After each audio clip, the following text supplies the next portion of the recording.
welcome back to Fallout New Vegas, Old World Blues.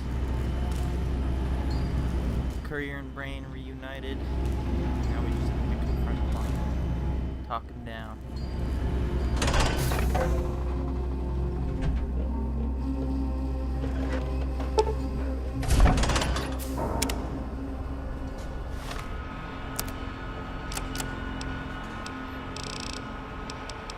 I'll make sure I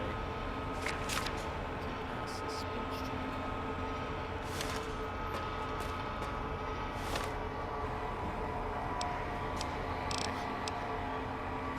We'll pop one of those too, just to be safe.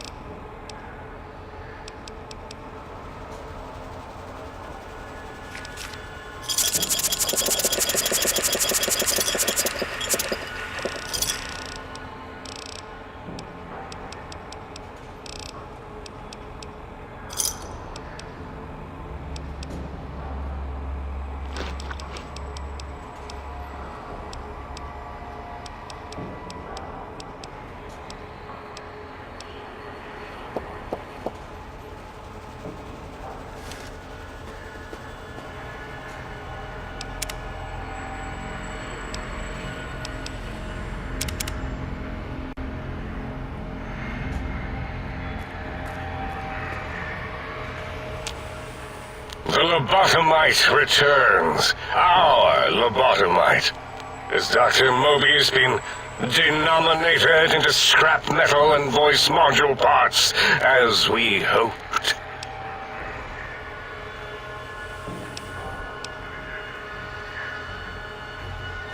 A fight? I've never been in a fight. What do I... Colleagues! Think tank! Alert! Alert! We are under attack! Time to fight. Huh?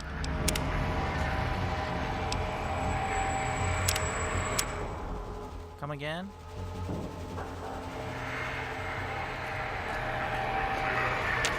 The lobotomite.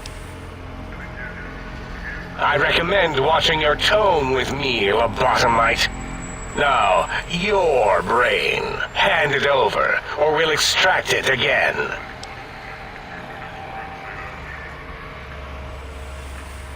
And what could we possibly have to speak about? You have the brain, we have the technology. All you must do is surrender. With it, we can finally leave this place. I cannot tell you how boring this place gets, chopping up the landscape and everything in it. And we have so many questions to ask your brain first. About this Mojave place. A fertile testing ground for our experiments. Nonsense. Confer, colleagues. Those are two words I do not recognize. Dr. Klein, I must intercept. Please, do not harm the lobotomite. I'm not going to harm it. I'm going to dissect it until it's dead. Why the sudden intersection, Dalla? I cannot stand a sweet breathing organism, breathing in and out to suddenly not breathe. We must keep it alive. For study. Slow study. Dalla, these vocalized pauses are unlike you. What do you care? Klein, this lobotomite is a great sounding board. You respect ideology, right? This one's, well, it's got good ideas. Silence, Dr. O. This is a think tank decision. Save your objections until after I have decided our course of action. You know what, Klein? Stick a straw in your tank and suck yourself. Long and deep. And my name is Zero. Yeah, a big, fat zero with a slash through it. The slash as a designator. Why, that is brilliant. But how did you... The lobotomite taught me that. Taught me a name is more than, that I should take pride in things like names. And you know know what? Forget it, Klein. I hate you. And your theory of brain-gill beam oscillation? The Chinese had it first, you copycat. How dare you? Brainial beam oscillation was solely my discovery. I expressly told you that and deleted all evidence to the contrary.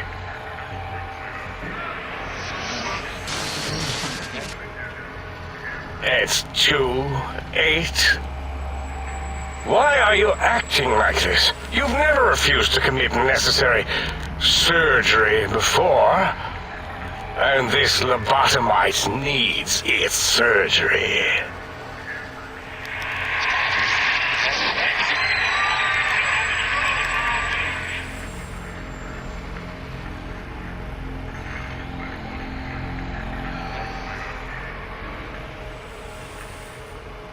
A noble speech, but there is no room in my vocabulators for friend and lobotomite in the same sentence.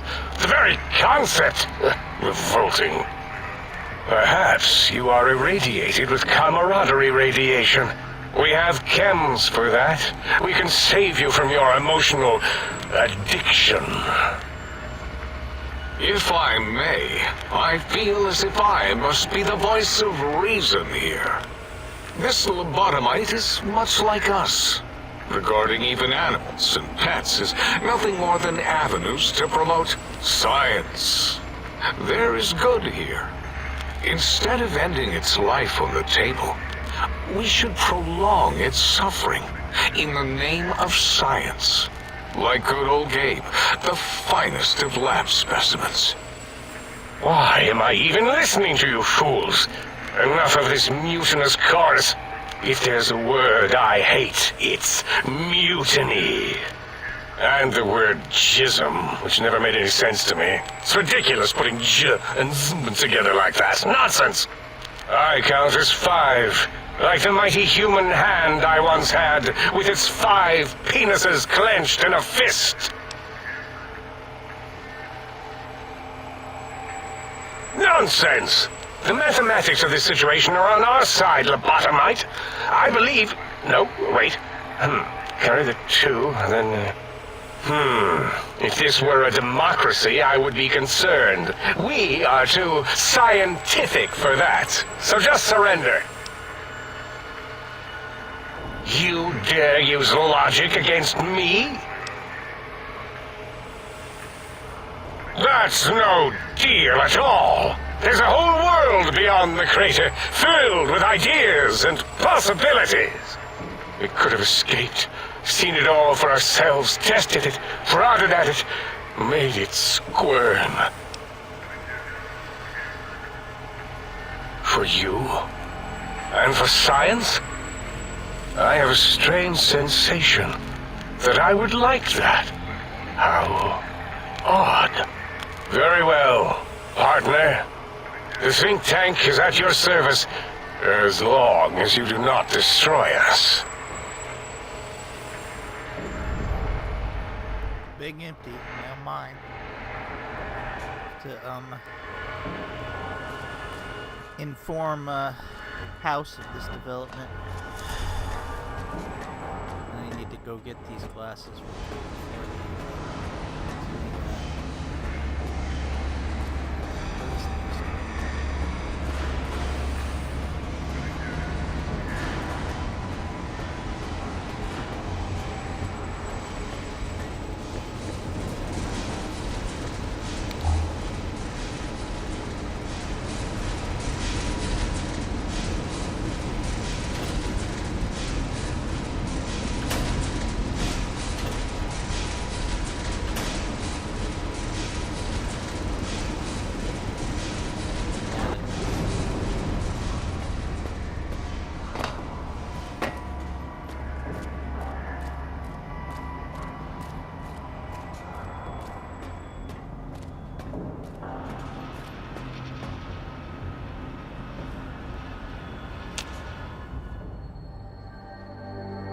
As it had been in the years before the Great War, Big Mountain, the Big Empty, became home to one of the brightest minds of the 23rd century.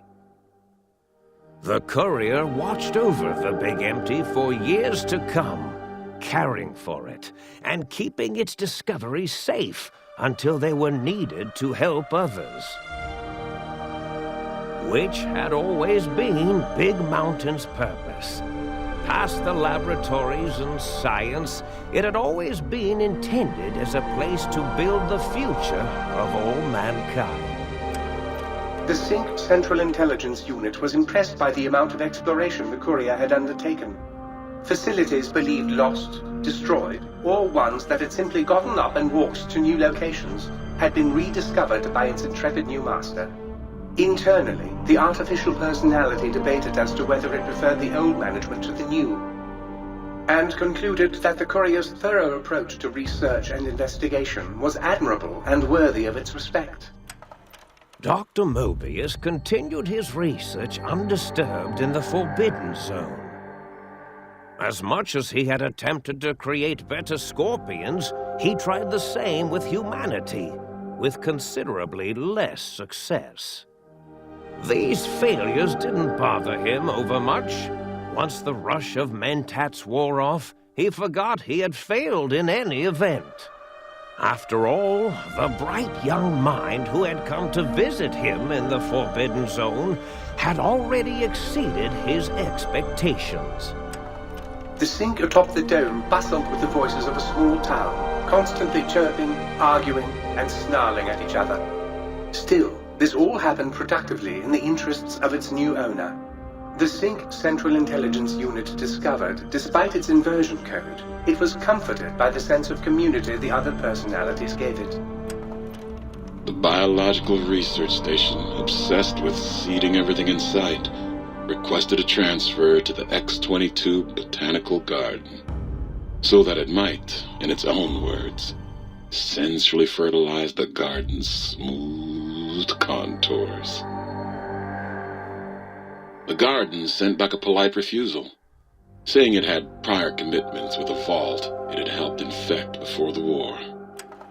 The book chute continued to devour all seditious materials until it nearly choked on a paperclip.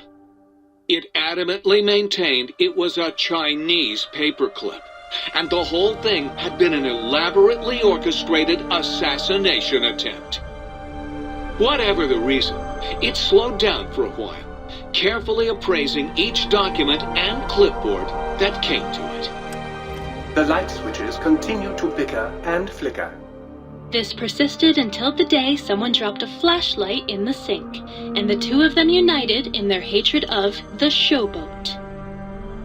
One of them eventually transferred to the Lightwave Dynamics plant and began a long, unrequited affair with one of the holograms.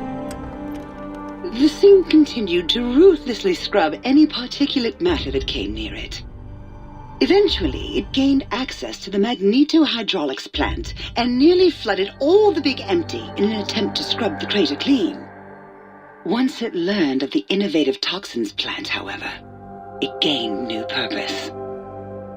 It sought to develop antitoxins to flush into its drains and counteract the poisons bleeding into the soil. The toaster continued its psychotic spree, reducing all appliances in range to scrap electronics and spare parts. After one of its more psychotic episodes, however, the other Sync personalities decided enough was enough and dumped the toaster in a bathtub. Sparking and hissing, the toaster swore its enemies would rue the day when they had bread and no way to toast it. Muggy did his best to collect coffee cups, although in his quest, he accidentally trapped himself in Higgs Village. It might have been the end for poor Muggy. Except, he found it peaceful there, tidying up the kitchens of the think tank professors back when they had been flesh and bone. Well, except for Dr. O, who was an asshole for having created Muggy in the first place. Muggy left O's house deliberately dirty, punishing the dishes and cups that lived there in blind revenge for serving Dr. O. Blind old Jefferson. with sounds the Courier brought him, created a symphonic counter-frequency that saved Big Mountain from sonic invasion in 2910. If you didn't hear about it, good. It was rumored by the other personalities that he had a brief fling with the light switches. Although he forgot their names much too often and was soon left in the dark as punishment. Autodoc, always gentle and methodical, kept sewing up the Courier in all the right places when the skin split open from repeated wear and tear. The Autodoc was just glad to have purpose again. It heard its simpler brothers and sisters who got shipped to the Sierra Madre were bored out of their skulls in that toxic dead city. In time, the Autodoc found a way to deactivate the Y-17 trauma harnesses, releasing the corpses they had held prisoner for almost 200 years. As the Courier ran through the X8 facility multiple times, the computers analyzed the test subject's movements. Rather than performing a superficial observation, they realized the subject barely knew what communism was, or even what a high school was. This confused them for a time, until the facility finally realized that its research had succeeded. So it let its cyber dogs out into the wastes to help protect small communities from physical aggression rather than communist propaganda. The infiltration program in X-13 felt spent, having repeatedly upgraded the stealth suit until it could upgrade it no more. It felt warm, fulfilled, and a bit sluggish.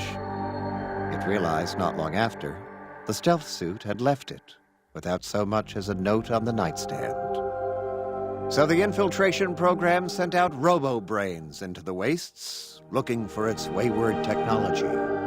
It eventually found Repcon HQ and set up a new research center, testing and murdering fiends who kept breaking into the facility.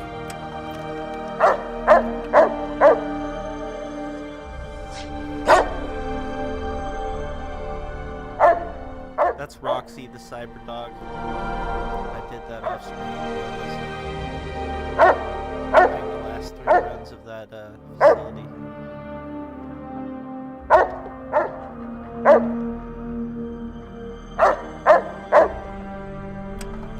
The Courier, organs intact, continued onwards, a little less heavy of step, but with all the organs in the right places, as they should be. After all, brains can develop a life of their own when left to their own thoughts, and the Courier's brain was more clever than most. Dr. Klein and the think tank remained alive, unaware of the world outside.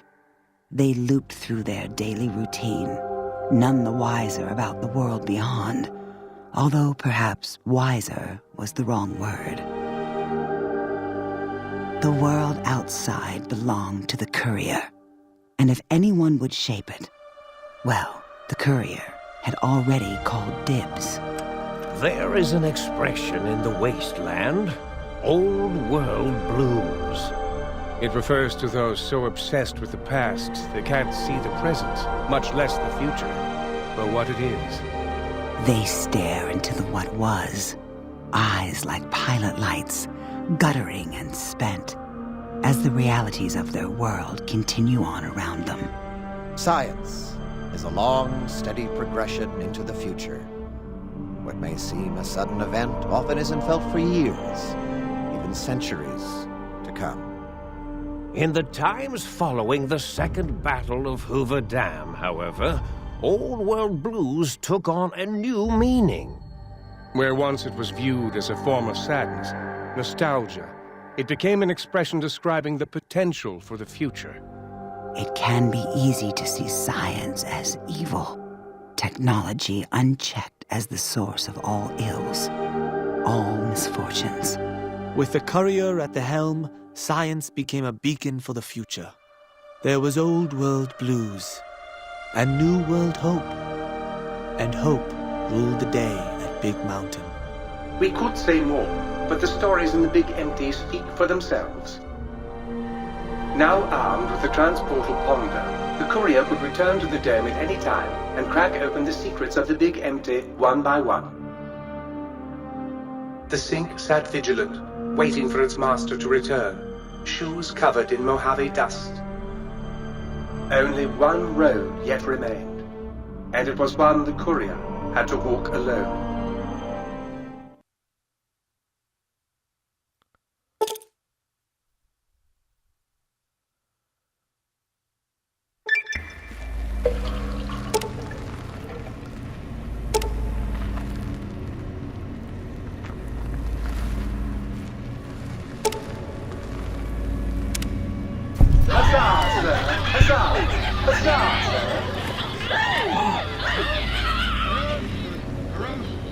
So there we have it, Old World Blues. Pretty much, what a great tie-in to Dead Lonesome Road. It doesn't tie into, actually no DLC really ties into Honest Hearts. There's only a brief mention of Ulysses in that, but it does tie in the Joshua Graham. Another thing is, you just don't get endings like that with the Bethesda games. It's just, you look at the Fallout 4 ending, it's a 30-second cutscene. And Fallout 3 ending is a little longer. Couldn't stay away, could you? But yeah, I knew. That ending is longer than all of Bethesda's endings combined, even their Elder Scrolls endings. But yeah, so we get the foreshadowing of Sierra Madre, along with talking with Veronica. The Courier knows what a threat Elijah is. He's not just going there for seeking treasure. And then Lonesome Road, we've got those audio logs from Ulysses now, so we know who he is. We don't know why he wants to kill us. He doesn't want to kill this person. He's wasting to sort us out. It says that. But yeah, it's a good DLC. A little too much trash mobs out there. Big Empty. Especially the lobotomites got annoying, where you fast travel and do 6 or 7 of them. But I think I'm gonna move all my stuff here, and I think we're gonna move right on to Honest Hearts. So we'll be back with that.